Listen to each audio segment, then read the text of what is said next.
Hello guys, কালকে আমি বাণিজ্য মেলায় গিয়েছিলাম। সেখান থেকে কি কি শপিং করলাম সেটাই তোমাদের সাথে শেয়ার করার জন্য আসলাম এবং দেখানোর জন্য। দেখো, এই দেখো, এটা হইছে একটা কোটি।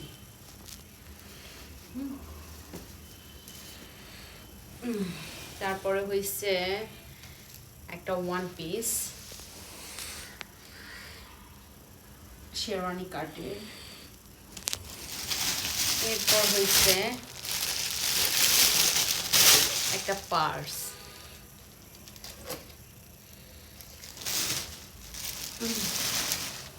এটা হইছে রানার।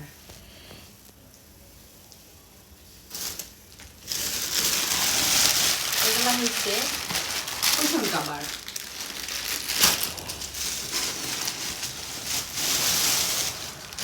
আর এটা হইছে একটা বেডশিট, সাথে পিলো কাভার, কুশন কাভার আছে। এই তো এই শপিং করেছি। তোমাদের কেমন লাগলো কমেন্টসে অবশ্যই জানাবা যে আমার শপিং তোমাদের কেমন লাগছে। ওকে, বাই বাই।